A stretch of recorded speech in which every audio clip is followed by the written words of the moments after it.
Time's up, Admiral. Here it comes. Chevron 1, loaded. For my ally is the Force, and the powerful ally it is. Life creates it, makes it grow. You failed, Your Highness. I am a Jedi, like my father before me.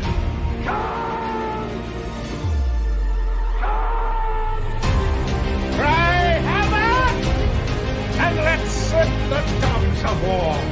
Chevron 2 is loaded. Conan, what is best in life? Crush your enemies, see them driven before you, to hear the lamentation of your women. It's all in the reflexes. Paul also said you're heavy into martial arts, Tai Chi and all that killer stuff. I suppose we have to register you as a lethal weapon. Chevron 3 encoded. And somebody ought to belt you in the mouth.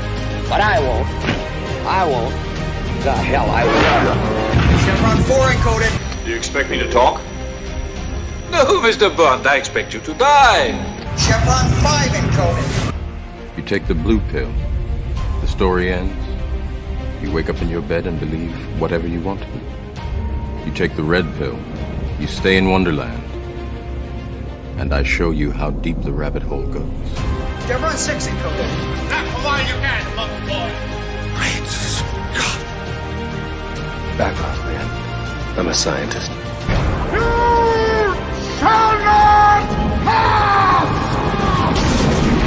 I thought I'd die fighting side by side with Al. What about side by side with a friend? A day may come when the courage of men fails, when we forsake our friends and break all bonds of fellowship. But it is not this day.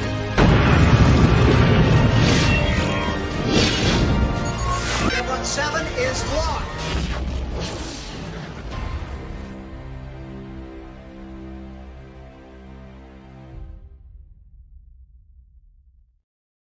You know, I think I could have cropped the top of the thumbnail there just a little bit on this poster cut. I could have cropped that down a little bit.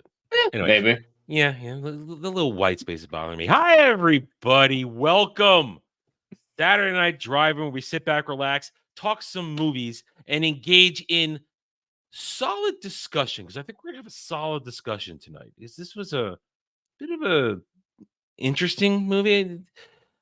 I won't say I was completely thrilled, but it generated some thoughts, and I do have some thoughts. But first of all, Jed, hi, how are you? Oh, I'm doing great. I'm excited to talk about this movie because I figured you wouldn't love it or anything, but I figured you'd have a lot of interesting thoughts on it, and we'd get to have an interesting conversation, debate. It's not necessarily something like, oh, you're debating that it's a bad movie, I'm debating it's a good movie. It's more debating about the ideas presented in the film, and I don't feel like we've done that in a while, at least if at all. So I am excited to be here tonight. To see how Soho was the last time we did that. Soho, that might have been the last one, yeah. Where I wasn't thrilled, but I appreciated what it was doing, and and my objectivity overweighed my overall subjectivity on that one. I kind of already have my score locked in place. We'll see if our discussion can adjust it at all. Anyway, hail and howdy to everybody in the chat across both our chats. We hope you're having a good Saturday. If you are, hit that like button, share the love with us. We would appreciate it. Either way, all right. So, Jed, we are talking Stranger Than Fiction, starring Will Ferrell, Emma Thompson, Maggie Gyllenhaal, Dustin Hoffman. It's had a surprisingly, I don't want to say packed cast, but a more interesting cast than I expected going in. It definitely had more people in it than I remembered watching this time. Last time Queen I watched Latifah. That one shocked me, and I didn't know who Dustin Hoffman was when I initially watched this, so that one surprised me on this rewatch. But yeah, Queen Latifah, and I don't know if you agree with this, but I think she's probably the worst part of the movie, unsurprisingly. She's not a good actress. No, she isn't. She starts out coming into the movie dictating to her boss rules and regulations. That's your boss. Like, yeah, you can be like, all right, I'm not going to accept this, but that's just regular stuff. Instead, she's like, you're basically my employee now. You do what I say. It's like, go fuck yourself. I mean, Queen Latifah in this was 2005, 6. I was going to say 5. It's 2006. So she transitioned from hip hop to acting in the mid 90s.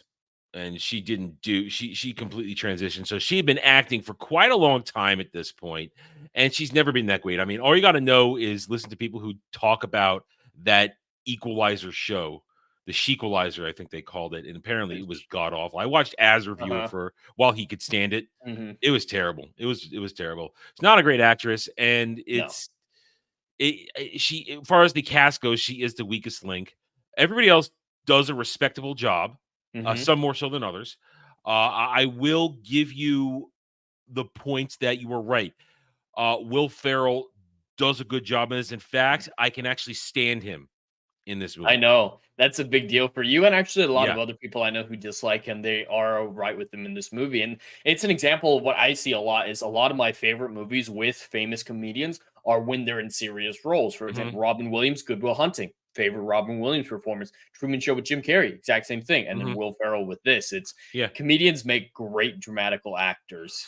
When he's not doing Will Ferrell, I can stand him. When he's doing Will Ferrell, I'm yelling all the time. I can't take that because that was pretty much his shtick. I yell a lot and I get angry or confused. And this one, he was still confused, but he wasn't angry and he was subdued.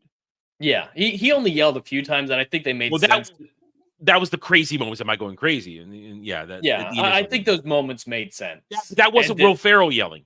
That wasn't the over the top Will Ferrell type of shtick. So we're already getting into set us up for this movie. So this film, it's very interesting concept-wise that never really gives a solution to the more fantastical elements of it. But it's about Will Ferrell's, I'm okay with. Yeah, so am I. It's about Will Ferrell's character, who his name is Harold, and he's just the most boring man possible. He's probably autistic, extremely autistic. Like he's insanely good at math, but he puts it into his life in really boring ways. Like he's always counting exactly how many brushstrokes he does back and forth and up and down, and his clock is always precisely timed. He times his steps and everything. Like his day is scheduled out to milliseconds and not obvious ones. It's like your break is going to be 30 minutes long. No, it's like 47.25 minutes long, and it's weird. Coffee break is 4 minutes 53 seconds or whatever it was, and weird stuff like that. And then he starts hearing this voice narrating his life, and it rightfully so freaks him out. So it sets him on this journey where he's trying to figure out, where is this voice coming from? Is it just in my head? Am I going crazy? Or is the fact that, it's a British woman with way better vocabulary than he has a sign that something else is going on here? And it leads him on this journey to discover he is a character in Emma Thompson's character's new novel that she's in the act of writing. And she has a propensity to kill off her main characters. So. Yeah, now I think my biggest hangups are in the middle of the second act, and in the third act.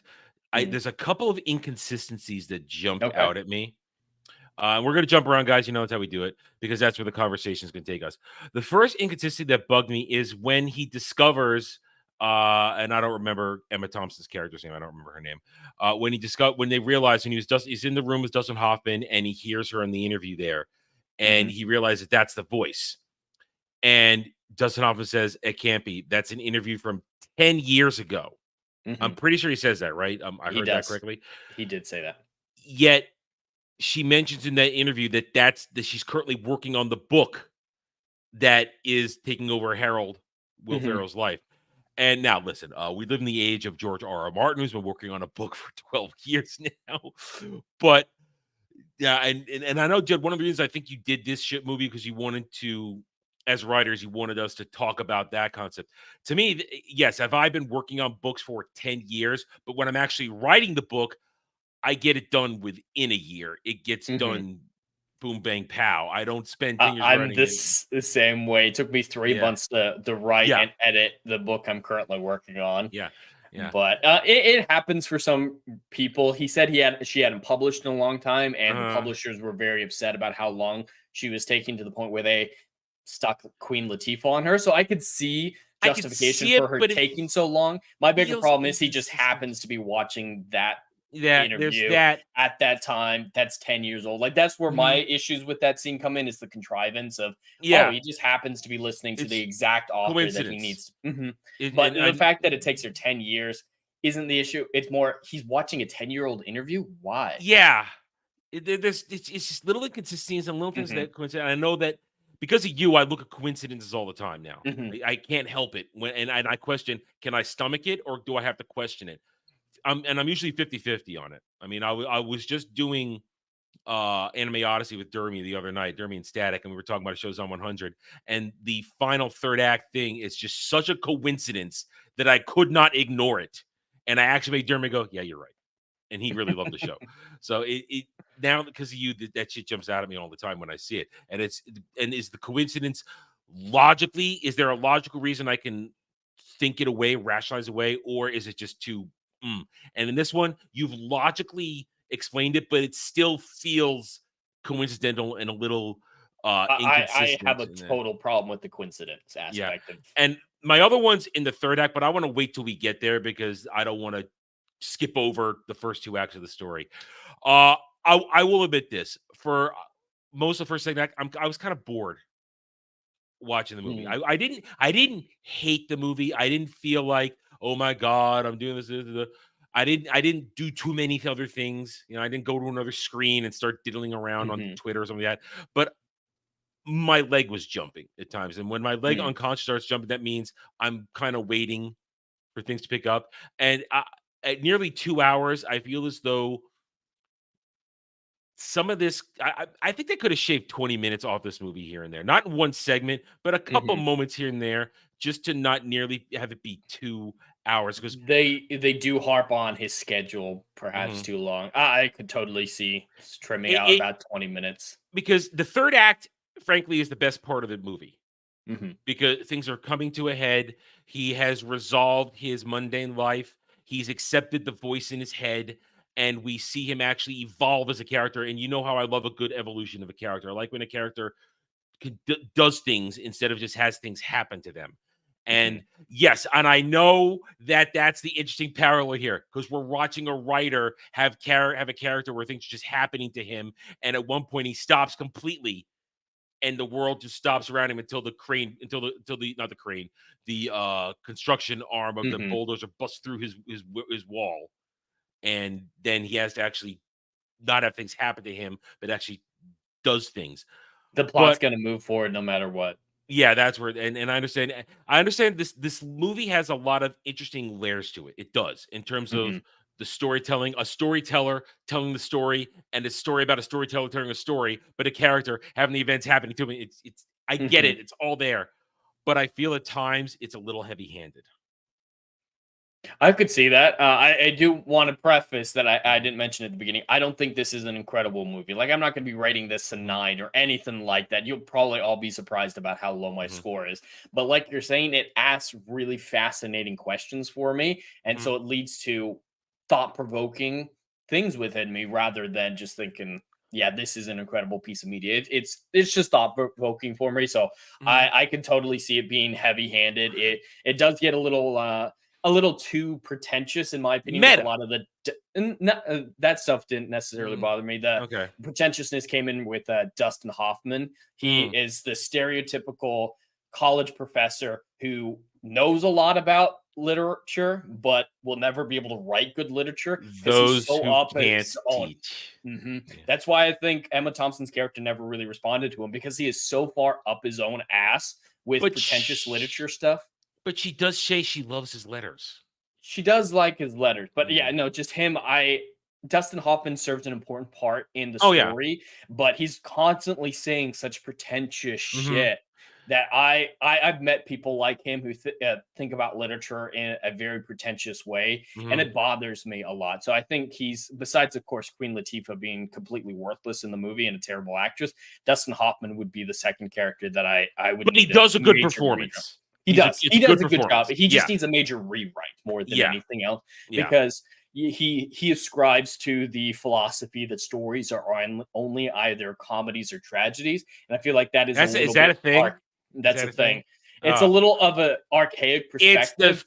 It's the two faces, the smiley face mask and the sad mask. Yeah, okay. Yeah, a lot of it's derived from Shakespeare because Shakespeare's works are divided up into 3 categories. There's the tragedies and the comedies and the histories. If you're not a history or a tragedy, you just kind of become a comedy. Whereas in the modern day, comedy has become a very specific word. So I feel like it's muddling the waters of understanding to say that there's only those 2 types of stories, comedies and tragedies, because there's such thing as dramas that aren't necessarily either. And there's so many other options that's where I think his pretentiousness is coming in. He's like, are you a comedy or a tragedy? And Will Smith starts to Will Ferrell starts to fall in love with Maggie. And he's like, it's a comedy. I'm like, God, Dustin Hoffman has been so pretentious in you that you're thinking it's a comedy. That's just more personal opinion than anything else when it comes to pretentiousness. But it bothers me. We'll get to the characters, but I want to keep talking about the overall story for a minute here. I feel as though I understand the whole concept of this movie, that even though it's not explained, which I'm okay with, because as usual, we're kind of always in agreement. Not everything always has to be explained. Leave it up to interpretation. That's part of art. That's fine with that. Somehow, Emma Thompson's character, the writer, has tapped into. I mean, the way I looked at it, she has somehow tapped into the human subconscious zeitgeist and is connected with Harold and is somehow writing his life and somehow to control of his life through words. And that's why I say there's a lot of layers to this movie, because that's that kind of old type of theme of, if you know somebody's true name, and it's like an old fantasy trope. If you know something's true name, you could take control of it. You can command it, do whatever you want with it. And when you're scribing it, that's even greater control. I don't know if it's the movie's that deep, but that kind of thing, that's how I saw that right there.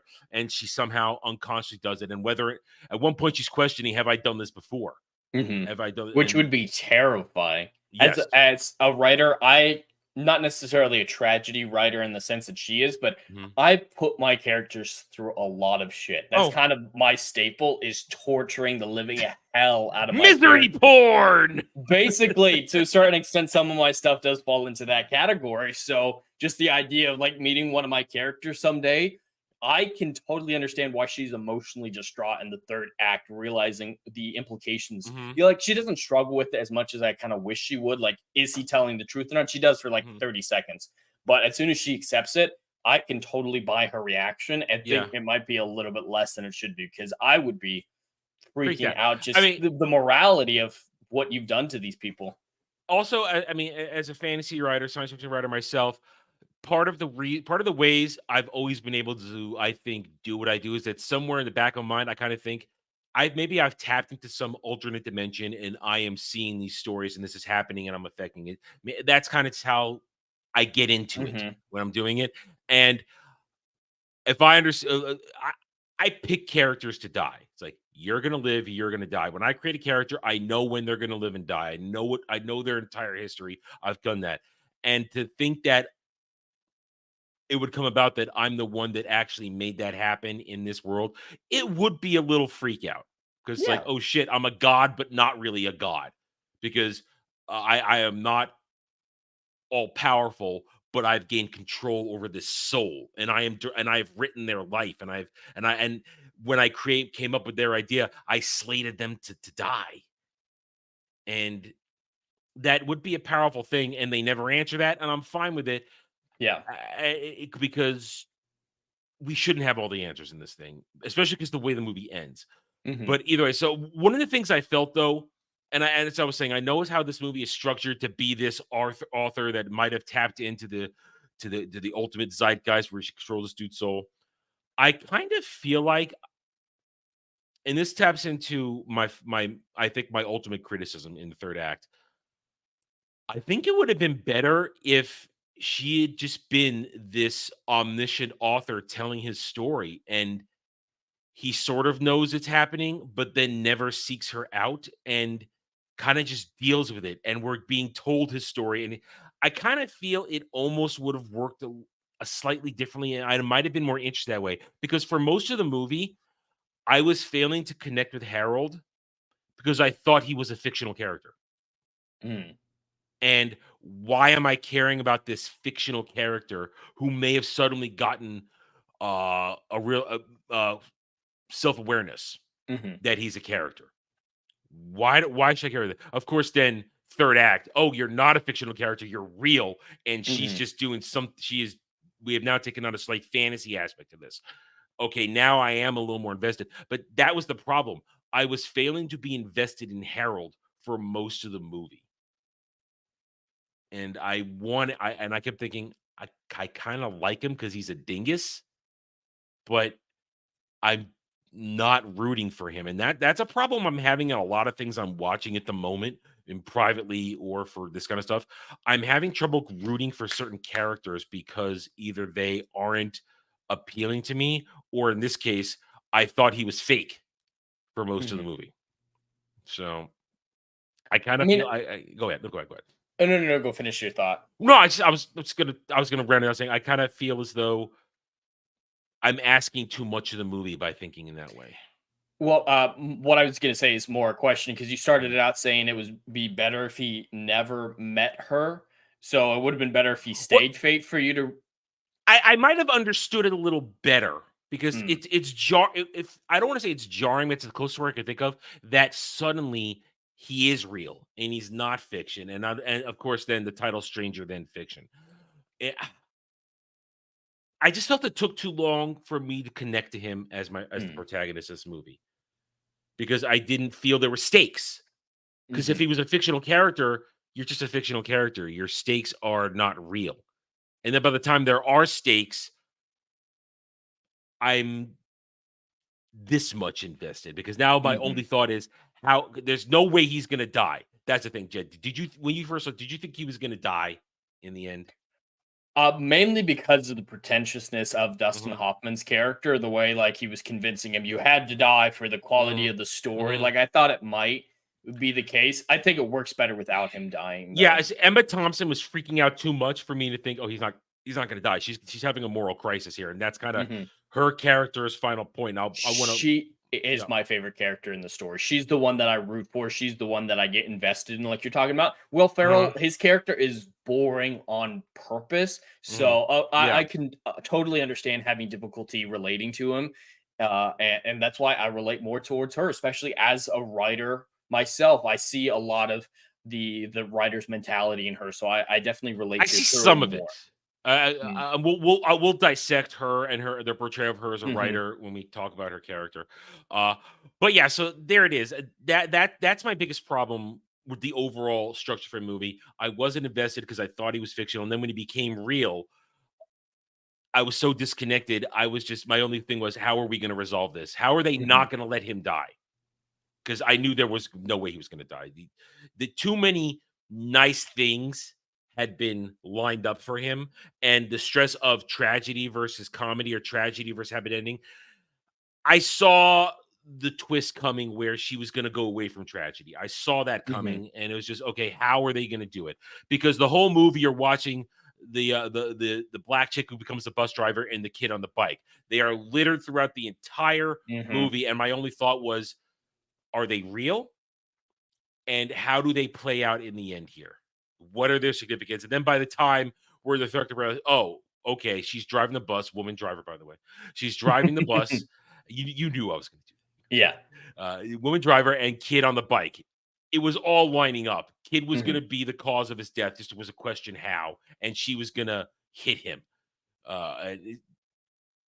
It's a lot of setup and payoff. And that was the whole point of her book, is setting up how the little pieces of his life led to his death, starting with the catalyst, the failure of his watch. Now, I think there are some problems with the watch, especially the anthropomorphization of the watch. Yeah, they took it way too far, at least in the first act of the movie, mainly. The rest of the movie, I think they do a great job just saying, all right, it failed, but then it ultimately saved his life. That part of it, that's fine with that. But it's trying to talk to him. My problem is they committed so much in the first 20 minutes to the watch being alive and then abandoned it completely. Yes, that is definitely a flaw in the movie. It's you put so much effort into the watch having feelings and emotions, and then just whoop. Yep, it now once he resets it, it's not anything except when it lights up to let him know to go chase after Maggie Gyllenhaal. I mean, and we'll get to that in a second. It's very inconsistent with the watch. I do Yeah. like a lot of the initial voiceover with the narration. Well, it's with set the up. watch. We like good setup. Yeah, world building. We like world building. Absolutely. It's just making it alive seemed weird and out of the blue, and it didn't necessarily connect to, like, Rachel saw it for the first time with me yesterday, and she thought the watch being alive would play some role into why. So did I. Why Will Ferrell is hearing Emma Thompson's voice in his head. But ultimately, I thought it would have a bigger wasn't role. thing. In the end, it's the catalyst for an event, and then it's that tiny little thing that saves his life because she uses it as a method of interesting life saving. And as the doctor says, very cool. I mean, so it worked out. All right, let's go through the characters. We've already mentioned Harold, Will Ferrell's character. As you said very astutely, purposefully boring. Definitely autistic. You're not able to instantly calculate a large number, multiplication number like that if you're not autistic. That's just that's how a math wired autistic brain works. Oh yeah, got it. And when it is good storytelling to show how his life unravels when his autism cannot cope with the change. Because once everything starts breaking down because of the voice, he can't concentrate because suddenly the regimented numbers, the patterns which we see him interact with the world shatter and break. And with that, I will say this: the filmmaking aspect of this movie, I do like it. The way some of the shots are done, the way some of the visuals are done, they're done well.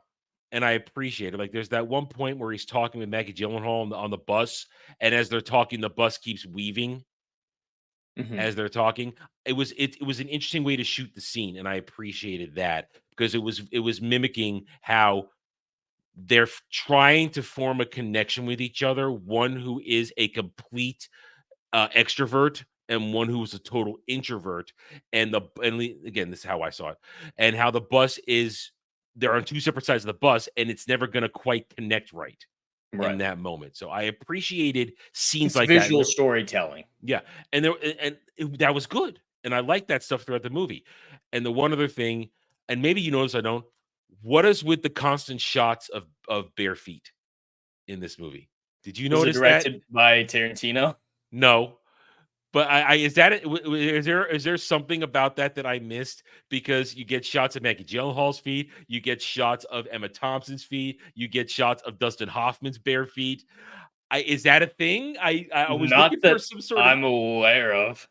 I mean, there is a famous quote like saying, I'm butchering the hell out of it, but it's something like, you can see the miles a soul has endured by looking at their feet. It's something like that. So it might be that storytelling quote. There's a lot of classic stuff like that in this. My feet are flat and I clip my toenails. What does that say? I don't know. I don't know. I mean, my feet are pancakes when I step. They just completely flatten out. It's terrible. I have horrible feet. But so I wanted to know if there was something about the feet. But all right, so back to it might just be a fetish, just like Tarantino. Okay, I don't know. But Harold, for me, as far as development goes, I appreciate Harold's character development because it's kind of forced on him and it is the story of him. But I appreciate it. And as I said, Will Ferrell handles it well. There's a really interesting line to me when he returns to Dustin Hoffman, and I think it's the beginning of the third act, and he says, "You look panicked." No, I'm just calm. I like it that there's the consistency of Harold's character like that. Even in the face of all the stuff, he seems to maintain this level of acceptance and calmness, even though at moments he's freaking out. It's more like when he doesn't understand something, he freaks out. But as soon as he understands it, even if it's bad, he becomes calm. Yeah. And that's very much the math analytical autistic side of his brain, at least in my opinion, is that's shining through. And I like the way the whole evolution of the character, once he starts to live life and not regiment it, he enjoys life, watching a movie, spending time with his girlfriend, having a conversation with his buddy who wants to go to space camp. And I want to say that as far as minor characters go, I really like his buddy. Mm-hmm. That's a great actor. I know him from Arrested Development. He's great in that. Very different role. It's a great character because the character is just, I got you, bro. And I appreciate the I got you, bro character. All the weirdness going on. I thought for a minute, first of all, I was very pleased that he welcomed him into his home after the apartment got busted open by the crane. Mm-hmm.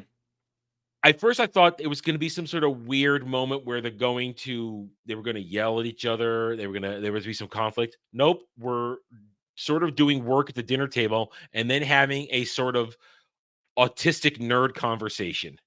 It was so autistic. Like the moment he's like, "Do I have a superpower?" It's like, "Oh God, this is gonna go terribly."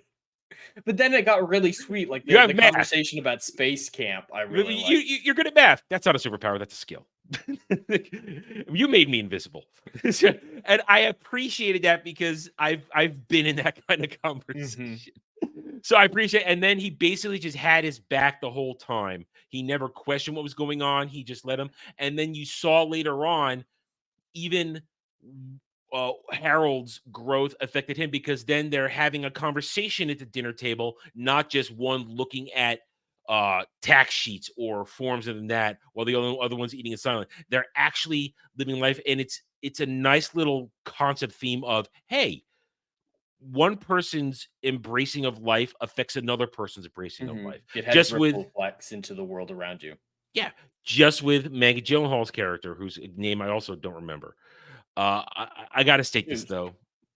You probably know where I'm going with this. This was during the era where everybody was trying to convince us Maggie Gyllenhaal was hot. Yes, that era was weird. I don't know what people were thinking. I mean, I don't know if you've heard of her movie, The Secretary. I have seen The Secretary. Last night, seen it, but... dude, she's naked in 80% of that movie. She's just naked with James Spader.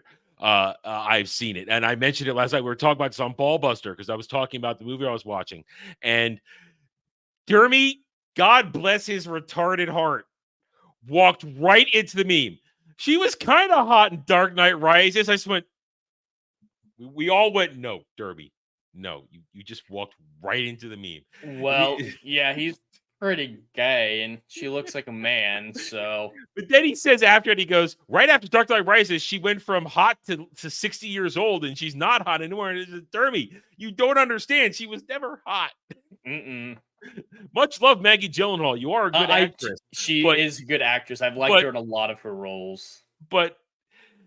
her brother looks more feminine than she does.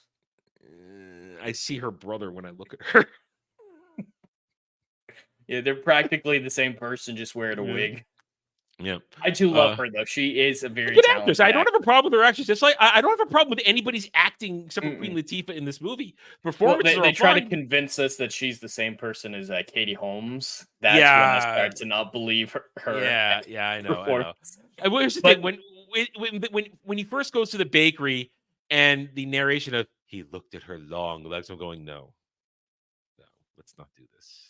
I did like her character right off the bat, though. Like, yeah, they went a little bit. They went a little hard with it. It was funny though, like very much like anarchists gathered together. When did that defeat the whole purpose of being an anarchist?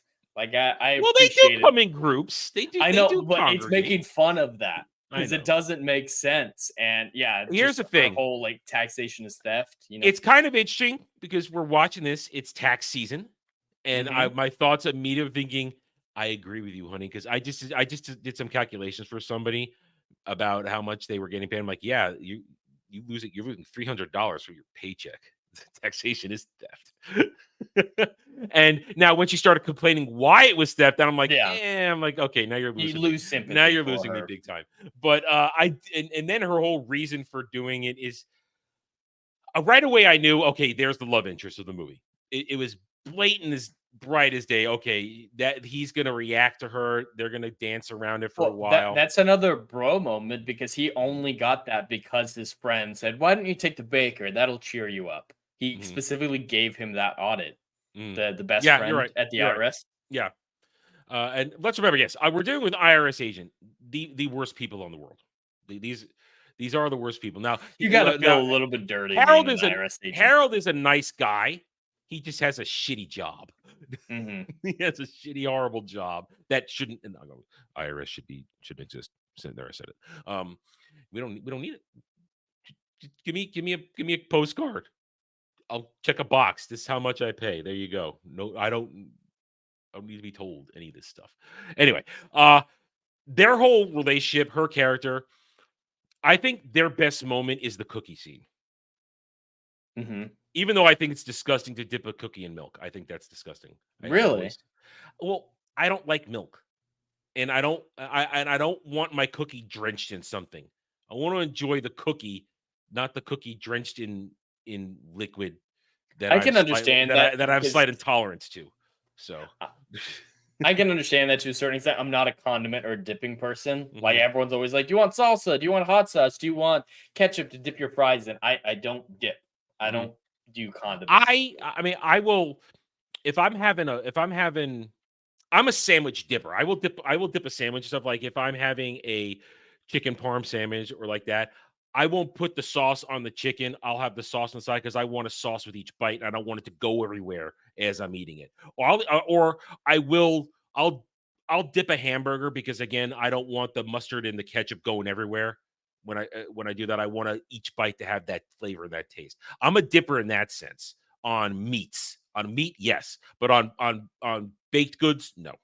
I don't want my cookie and milk. I know that's heathen talk to some people, but you'll just have to get over it, okay? I don't like my cookie, but that's a great scene because not only is it's character world building, if that's even a way to put this. It's revealing that Harold had a pretty cardboard life where his mom clearly didn't hug him and she didn't make him cookies. And Which could explain why he's the way he is. yeah, and because we look at his apartment, there's zero accoutrement to it. There's nothing there. It looks like a motel room, honestly. Mhm. For a minute, I thought, does he live in a motel room? No, He that's has no life outside his schedule. Yeah, and she does inject life into him. She says, "Eat the cookie, feel good." And then the complete realization that she made the cookies for him. Mhm. Now, he is correct, though. He can't accept that as a gift. It's true. That would get everybody in serious trouble. And she blows that out of proportion, in my opinion. Well, at least when I was in the military, we weren't allowed to accept gifts, but the rule was always less than $50 was okay. I don't know if it's different for IRS, but generally less than $50 was deemed okay in most circumstances. And this is an audit, so there's a lot riding on it to favor swaying. So I completely sympathize with him in that moment because I've seen people in those situations where I can't accept this gift. Everybody could get in trouble, and when you're a government official like that, there could be jail time for him. She does have a propensity to overreact to things. Like I don't think they're going to make a good long-term couple. I don't. She's fun. She's a good fling to get him out of his shell. I think the possibility is the opposite attract thing, where each one is the thing that has the other is missing. She's the live life thing, and he is take a little bit of order. Take the deduction so you don't go to jail. Because that one moment where he says, I don't want bad things to happen. It would be a bad thing in life if you went to jail because you're just trying to make a point. Please take the deduction. And I think that's a sweet moment right there. And to me, that's why I do think they have a chance, because each one completes the other in a way. He brings a little order to her chaos, and she injects a little chaos to his order and allows him to live life. I like these. I think that it's a standard trope. And again, we're watching a story of a story, so it's clearly there for a reason. Yeah. But her character's not bad. I just think she is obnoxious in the beginning. She's massively obnoxious. Maybe it's on purpose. But And again, Maggie Gyllenhaal does a good job.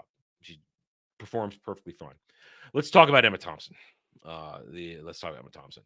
Oh, you go first. You go first. Well, yeah, as I said earlier, she's my favorite part of the movie because, like you said, Will Ferrell's character is a little bit difficult to get immersed in, to feel like he's real to a certain extent, which is the plot of the movie, is figuring out if he's real or not. So that all makes sense. But I feel like she's the one character in the entire film who has agency to a certain extent. Like, yeah, Will Ferrell's able to see the bounds of his universe, and so it's a realization for him, but he doesn't have control beyond what she allows him to a certain extent. So she's, I would say, is more the main character. She's more the inciting incident.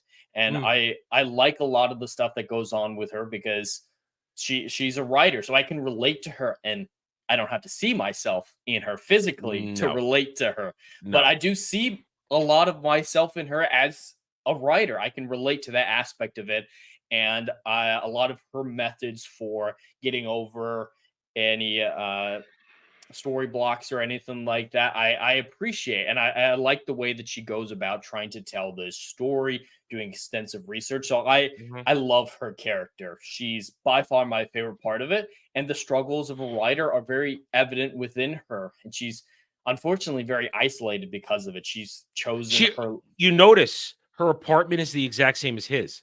Sterile, empty, just the essentials. And that was interesting. I understand what you're saying. And my only problem with her is I think they ham up the eccentric writer thing too much. I think that's more from isolation. I feel like any writer has the potential to become that without a support system, getting lost in the worlds that they create. Like that not to that extreme, obviously, but that has happened to me when I was living alone during COVID, working on a story when there was nothing really to do besides write. And so I kind of got lost. And obviously she takes it to an extreme, doing this for 10 years. She is a caricature of the writer's zeitgeist and the hypnosis of a good story. But I think it's extreme intentionally. I was doing a writing thing just about the same time during that period of time, to use a real life example. And I did kind of shut myself off from almost everything for the 4 months when I was doing my last book. So yeah, imagine doing that for 10 years. But what I did during periods of time though is I would stop and I would play a game.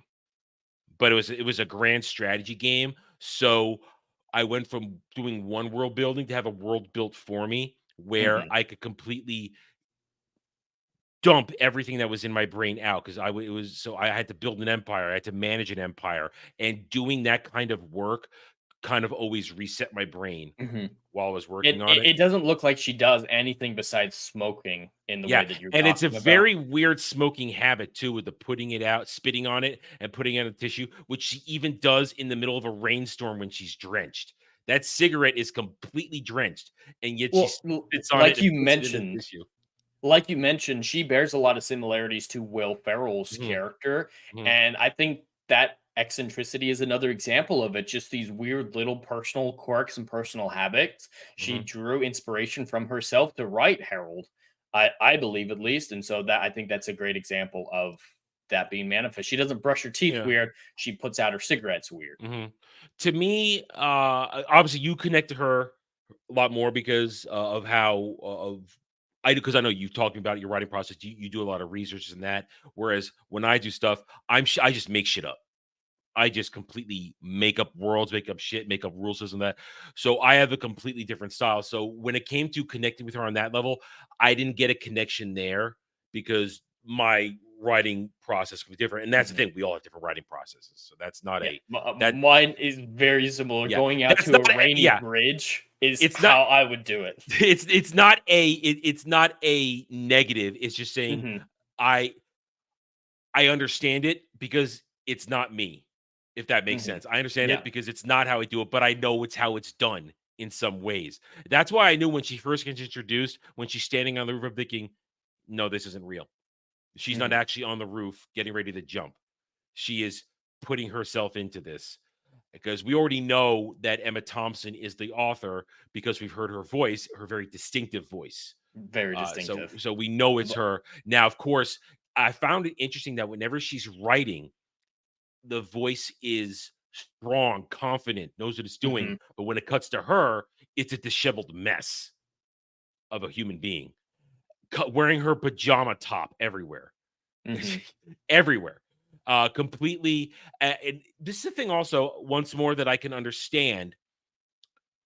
Some writers have horrible social skills, just terrible. I'm not one of them. People love me, but it's Just not on Twitter. no. Well, I'm a dick on purpose on Twitter. That's Yeah, different. you do that on purpose. I am being, well. Some of them, they deserve it, and some, and when it's Dermy, it's just, well, fuck Dermy. It's Dermy, yeah. But some writers, a good example, the Jack Nicholas Helen Hunt movie. God, what was that movie? What's that movie called? Shit. I haven't seen many Helen Hunt movies. I don't know. Oh, it's the one she won the Academy Award for.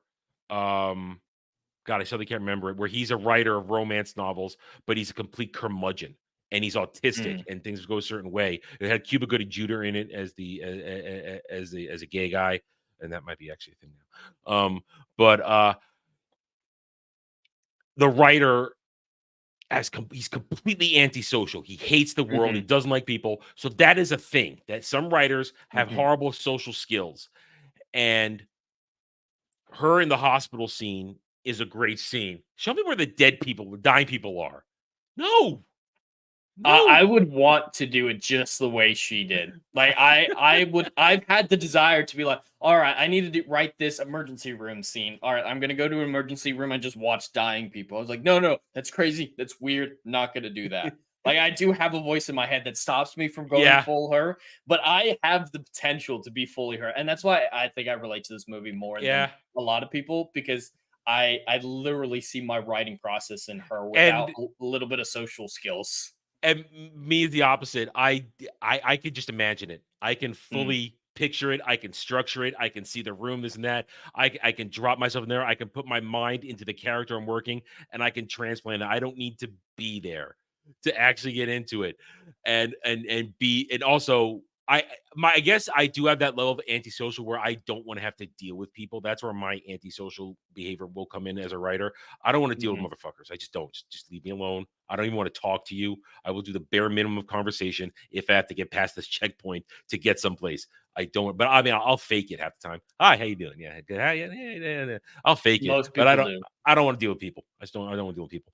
But the most fascinating thing to me, though, with her character was, for the moment we see her, even in the video in Dustin Hoffman's office, in that interview, she looks disheveled. You could see the shadows under her eyes. Is she stammering? She doesn't know what she's gonna say. She's short. Awkward. She's short with the interviewer. And her career, as Dustin Hoffman's character, the professor, tells us, is she's a tragedy author. Everything's a tragedy, and it's beautiful tragedy, that kind of shit. And I'm sure you noticed this. When she goes to visit him, to talk to him about Harold in the third act, she's all cleaned up. She's not disheveled. She's wearing fresh clothes. Her hair is proper. It's not a mess. She doesn't have the shadows under her eyes.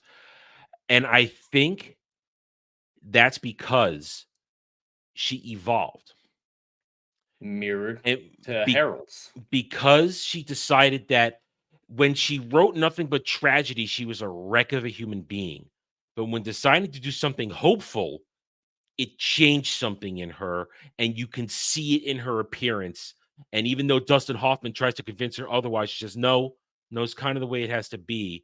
And I will change the book to fit this, because I think this is the way I'm going to be forward, because I understand it does more to put hope in life and have people who can inspire hope. Because I really like that line in there in the end where it says, I figured it's worth having a man alive in the world who would save a child than not.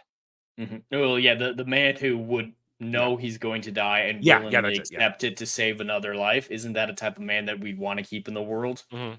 And it's just a very positive perspective. And I think that's why I dislike Dustin Hoffman's character as a person, but I love the role he plays in it, if that makes sense. Like, Yes. I would hate him if I knew him as a person, but I love what he does for the film. Yeah. Is his pretentiousness when it comes to literature has blinded him to the personal nature of it. So he just thinks, oh, yeah, it's not a tragedy anymore. It's just sort of okay.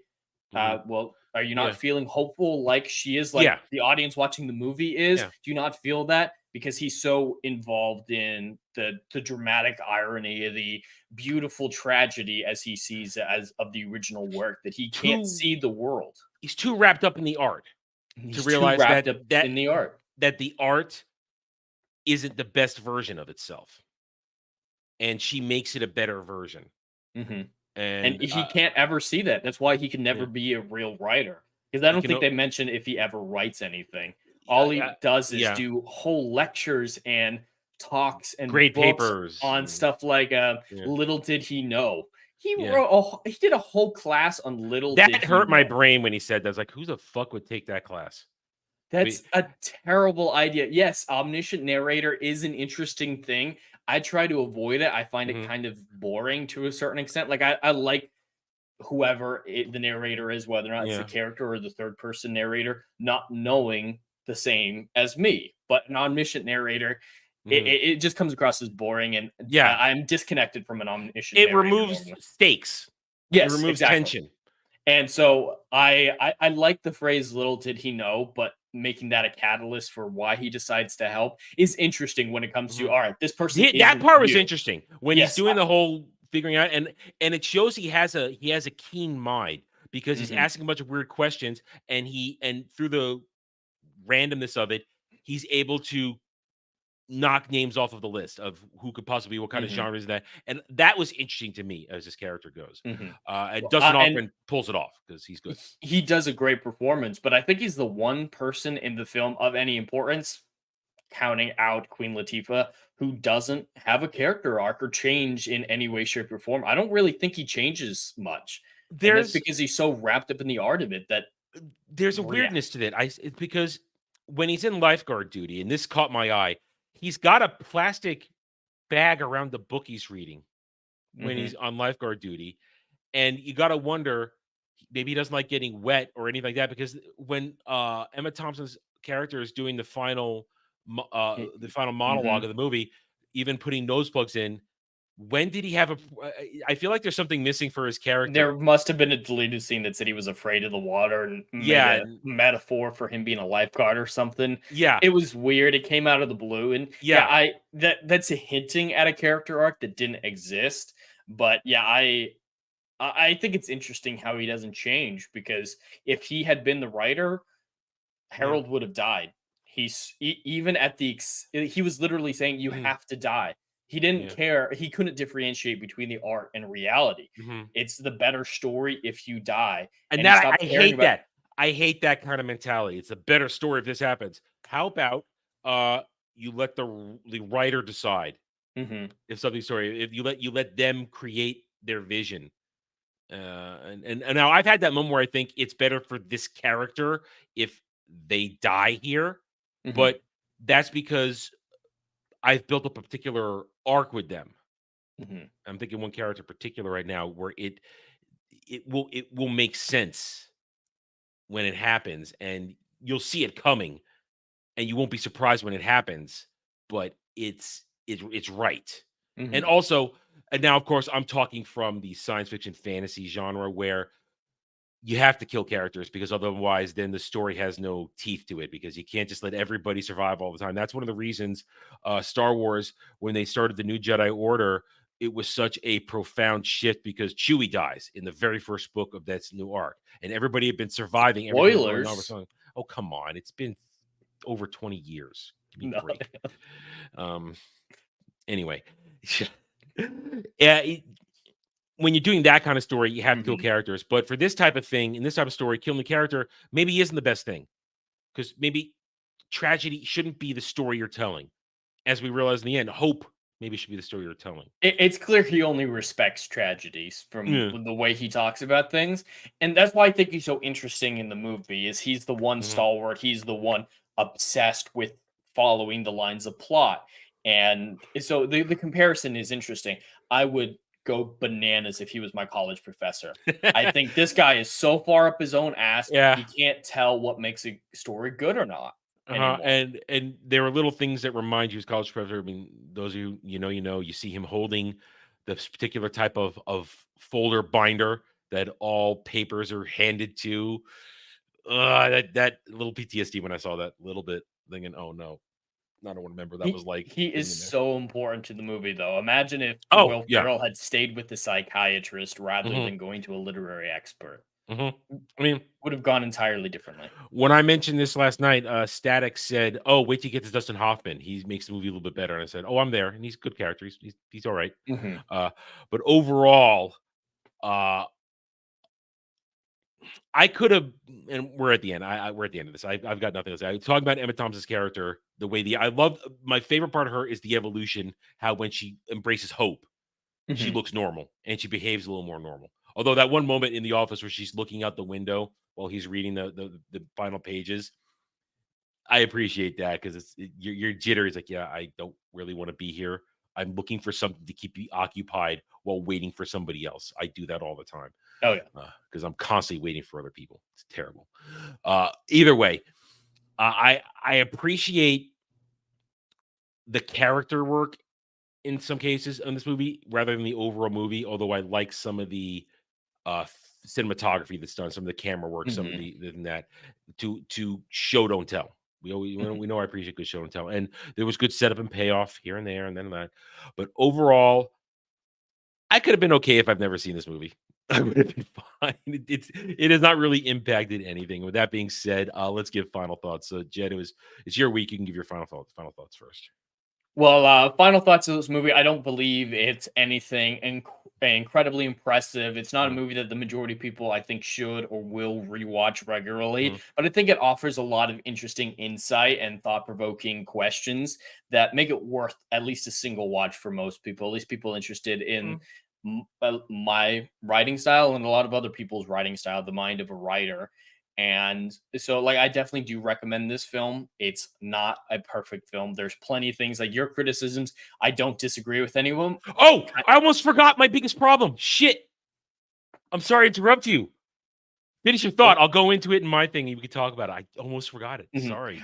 But there's a lot of rewrites that need to be done with this movie, especially with Dustin Hoffman's character and Queen Latifah just being cut out. I don't see the purpose that she served other than have someone that Emma Thompson could talk to, which is important, but they went way too far with Queen Latifah, especially telling her what to do. But okay, flaws, but interesting. Okay, I just remembered. I'm so glad. These are my final thoughts. Okay, we'll tie this to my final thoughts. There's one big thing that jumps out at me that's the biggest inconsistency in the movie. When he's found her, when he's broken the law and used the IRS to track her down, and he's going to the payphone to call her. How did she not know he's calling her before the phone ring? There's something that's she's writing the whole thing. Is she just writing a story? And how is she? He's not observant of everything. Remember when he stops brushing his teeth, the narration stops. When he follows her plot, she knows about it. But him talking to her is never part of her plan. So there's plenty of things he does that she's not aware of. I guess, but then how is she writing him going to the phone to make the phone call when he was in the IRS office looking her up and she's not aware that she's writing that? I mean, what part of the story then is that connected to in her story?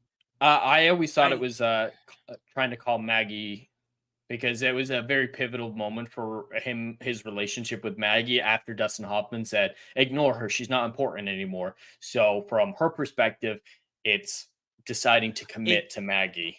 There's just something about that. There's so much feels inconsistent right there that if she's writing the story, to me, how does she not know he's about to call her? Because then she realizes as she's typing, the phone is ringing, the phone rings, she stops, the phone ring again, then it rings, and then she realizes something's going on here. But maybe you're right. Maybe it's something that she's But she writing a doesn't different believe it's real. well, So she, just having a phone call. but maybe at that point she's writing the story she's writing is different than what he's actually doing. Which happens several times. Yeah, I Like, understand. Yeah, I understand sometimes. that. Mhm. But it's that felt like a major inconsistency right there, and it Mhm. pulled me out of the movie in that moment because I Mm. knew what was happening, and then I realized what was happening. Realized, wait a minute, how does she not know it's? Yeah. I just see it set up throughout the rest of the movie. There are a lot of Mm, times where she says he's experiencing something different than he is when he's being aware of what's mhm, going on. mhm. Like, she has no idea that the wrecking crew came through his house, but somehow she starts writing about him being at the friend's place. Where did that transition come in her story? There's a lot of things that she Yeah, doesn't know. Like, the way he starts running to work is differently one day, but she acts like it's completely the same. to me, it that kind of thing is more part of my problem with the pacing of the movie. Then, as my final thoughts go in, Mm. it's a good lead in. Then, the movie to me has some pacing problems in the first second act, where I feel as though once we start to be led down the road that this is the real world, he is a real person, the connections kind of fall apart for me, and I'm having trouble, as I said earlier, getting attached. And because I think he's fiction, but now I'm being told he's not fiction. But that being said, it's not a terrible story. It just to me kind of plods along. I'm never really engaged. The acting is good. Everybody puts a fine performance. The cast, the exception of Queen Latifah, does a good job. I don't feel like anybody phoned it in. They're all doing a performance. They're all making these characters I can understand, and I not maybe not necessarily can fully relate to, but I understand it, and that counts for something. I understand everything they're all going through. I Mhm. understand their motivations. I understand their desires, their fears, their wants, and it makes it watchable for me. Am I ever going to watch the movie again? Not unless somebody else makes me.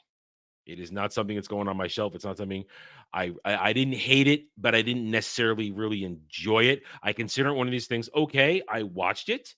I'm not necessarily sure I'm happy I gave it the 2 hours I gave it out of my life, but I didn't feel like I lost anything watching it. It's an okay movie.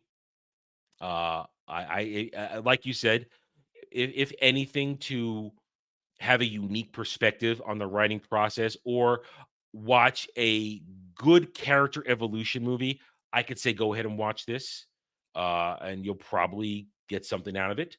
And I will say, as you alluded to the fact before we even got to this, this was a good performance of Will Ferrell. It's a tolerable performance by Will Ferrell that I can get behind because he's actually acting. He's not just doing Saturday Night Live yelling at a Mhm. screen or retarded character guy, or the stereotype that people keep shoving him into in the current path of his career, retarded dad or retarded boss. It's I was his performance was a bright spot in this because it was an actual performance, and I can appreciate Mhm. that. All right, with that being said, it is your week, so you get to score it first. So yeah, I totally realize that I have a lot of subjectivity when it comes to this film because of how much I relate to it. So I do try to make sure my score accounts for that at least as much Mhm, as I'm able to, because there are plenty of flaws in this movie.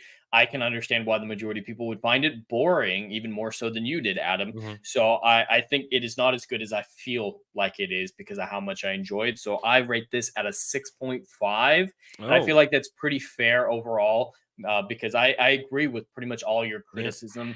Just subjectivity pushes it so much over for me, and it asks such interesting questions Mhm. that I feel like that is Well, worth adding points on. Just, or maybe 1 point, I just for feel as saying though it's we interesting.